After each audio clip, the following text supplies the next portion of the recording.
আওয়ামী লীগের সঙ্গে বিএনপির তুলনা করা শুরু হয়ে গেছে। শুরু থেকেই ৩ মাস তো পেরিয়ে গেছে এই সরকারের। শুরু থেকে সরকার ক্ষমতায় আসার পর থেকেই নানাভাবে আওয়ামী লীগের সঙ্গে তুলনা করা হচ্ছে। বিশেষ করে বিরোধী দল থেকে এই তুলনাগুলো করা হচ্ছে এবং নানা ধরনের হুমকি ধামকিও দিতে দেখছি আমরা। আওয়ামী লীগের মতোই একইভাবে কর্মকাণ্ড করছে এই সরকার এবং আওয়ামী লীগ যেভাবে পুলিশকে ব্যবহার করেছে সেই একইভাবে পুলিশকে ব্যবহার করছে এই সরকার। এরকম মারাত্মক অভিযোগও এবার আসছে, আর অভিযোগ করছেন বিরোধী দল এনসিপির নেতারা। ঝিনাইদহে নাসিরুদ্দিন পাটোয়ারির যে ডিম কাণ্ড, সেই ডিম কাণ্ডের প্রেক্ষিতে সংবাদ সম্মেলনে এমন দাবি করা হয়েছে। চলুন একটু বিশ্লেষণ করে দেখি যে ক্ষমতাসীন সরকাররা সত্যিই কি পুলিশকে ব্যবহার করে। এই ব্যবহার করার যে সিস্টেম, যে ধারাবাহিকতা, সেই ধারাবাহিকতা শুধুমাত্র কি বিএনপি দেখাচ্ছে, নাকি এর আগে আমরা প্রফেসর ইউনূস সরকারকেও সেটা দেখাতে দেখেছি বহুবার, বহু উপলক্ষে? সেই আলোচনাই করবো এই ভিডিওতে। থাকবেন পলিটিক্স টিভির নিয়মিত আয়োজনে।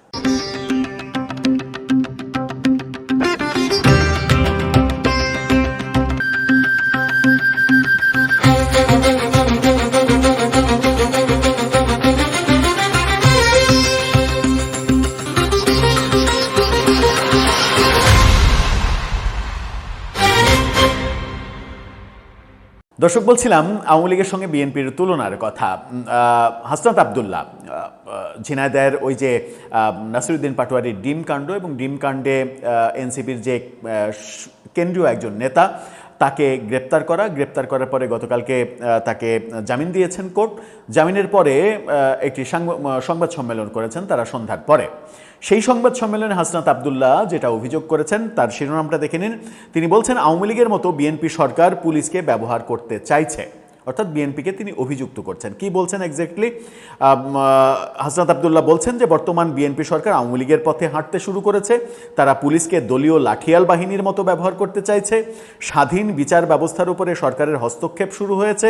জেলা আদালতগুলোতে কি রায় হবে, কি বিচার হবে, কে জামিন পাবে, সব কিছু রিমোট কন্ট্রোলের মতো ঢাকা থেকে নিয়ন্ত্রণ করা হচ্ছে বিভিন্ন দিকে।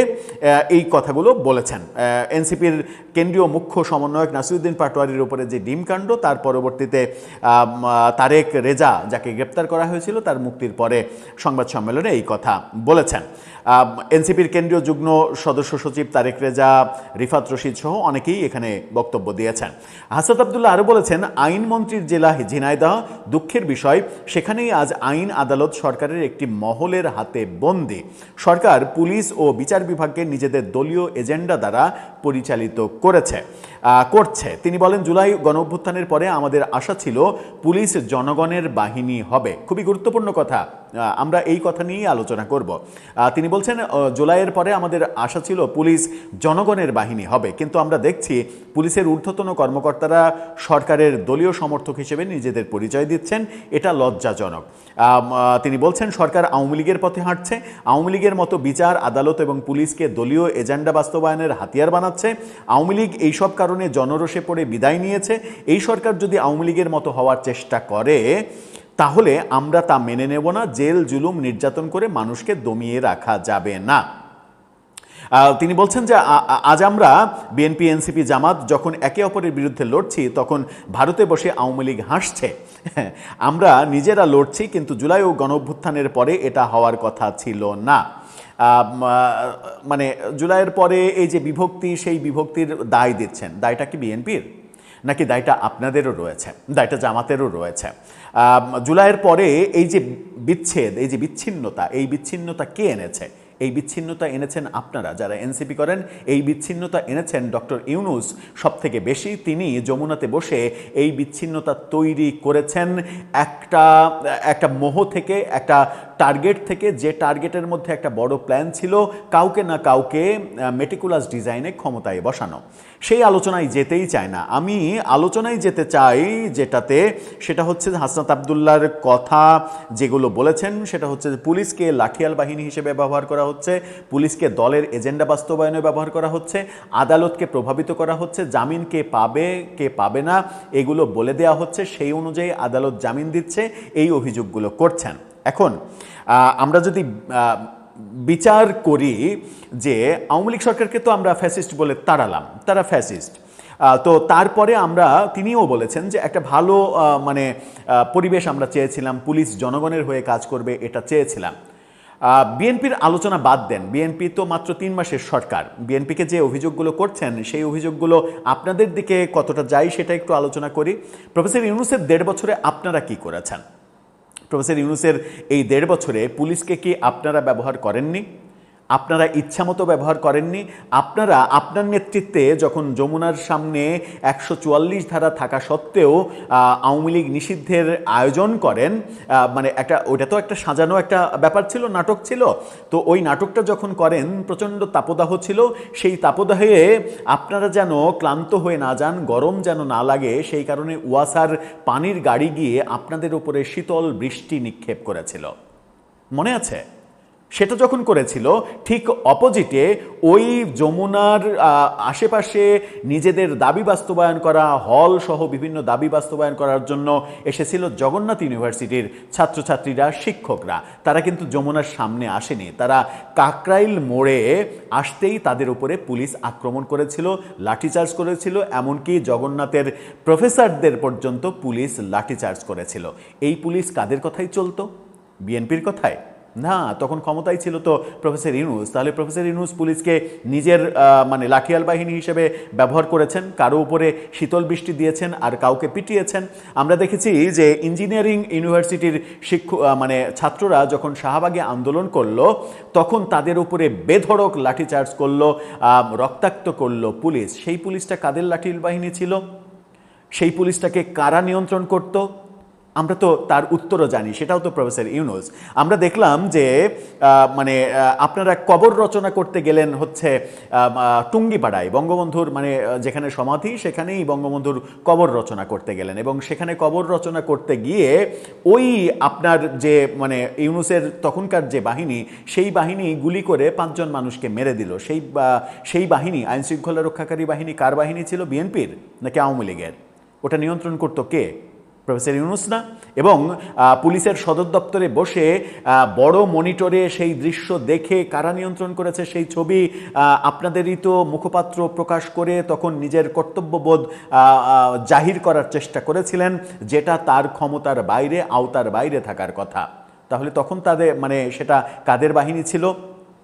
সারা দেশে পুলিশকে প্রভাবিত করে, পুলিশকে জোর করে বিভিন্ন আওয়ামী লীগের বাড়িতে পাঠিয়ে একে ধরো, ওকে ধরো, ওকে শায়েস্তা করো, ওকে ইয়া করো, কাউকে নিয়ে এসে একে এখন অ্যারেস্ট করতে হবে, এ ফ্যাসিস্টের দোসর, এই কর্মকাণ্ডগুলো করে পুলিশকে ব্যবহার করেছিল কারা? তখন ক্ষমতায় কে ছিল? প্রফেসর ইউনূস। এবার আসি আদালতের ব্যাপারে। আদালতে ওই যে মানে 80 লাখ টাকা চাঁদাবাজির মামলায় গ্রেপ্তার একজন বৈষম্য বিরোধী আন্দোলনের নেত্রী, তার দুপুরবেলায় আদালত রিমান্ড দিলেন।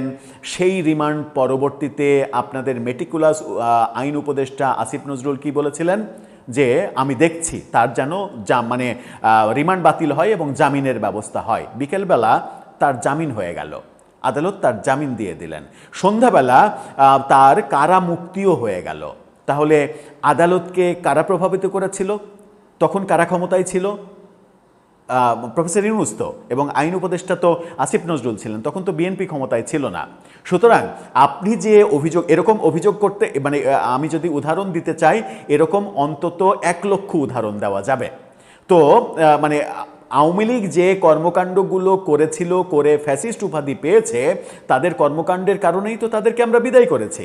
তো সেই কর্মকাণ্ড থেকে আপনারা মানে আপনারা বলছে এই কারণে প্রফেসর ইউনূসের সরকারে তো মূলত আপনারাই তো ক্ষমতায় ছিলেন, আপনাদের 3 জন প্রতিনিধি সরকারে ছিল, আপনাদের কথা মতোই সরকার চলছিল, এটা তো অস্বীকার করার কিছু নেই। তো আপনারাই ক্ষমতায় ছিলেন, এবং আপনারা যে ক্ষমতায় ছিলেন সেটা ক্ষমতা হারানোর পরে সার্জিসের বক্তব্যে স্পষ্ট হয়েছে যে প্রফেসর ইউনূসকে তিনি এখন মিস করছেন, তখন যা ইচ্ছা তাই করা গেছে, এখন আর সেটা করা যাবে না।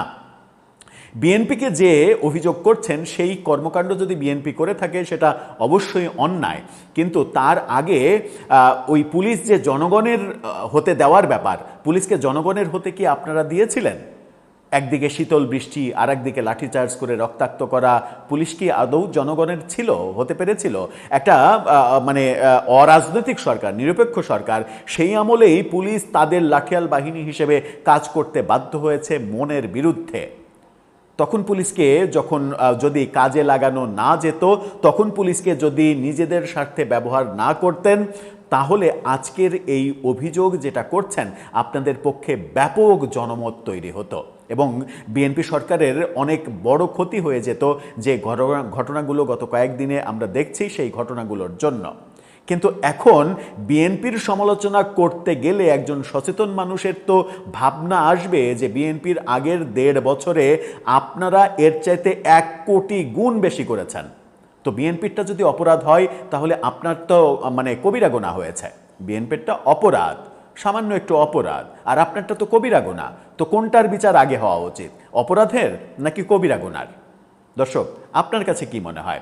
আওয়ামী লীগ ফ্যাসিস্ট, আওয়ামী লীগের সমস্ত কর্মকাণ্ড খারাপ, সেজন্যই তাকে আমরা তাড়িয়েছি। তারপরে আওয়ামী লীগ পুলিশকে মানে আওয়ামী লীগের লাঠিয়াল বাহিনী হিসেবে ব্যবহার করেছে, মানে অভিযোগ যখন করছি, তখন সেই পুলিশ পরবর্তীতে যদি অন্য কারো লাঠিয়াল বাহিনী হিসেবে কাজ করে, তাহলে আওয়ামী লীগকে কি আর ফ্যাসিস্ট বলার নীতিগত জায়গা থাকে? আপনার মন্তব্য জানিয়ে লিখতে পারেন আমাদের কমেন্ট বক্সে।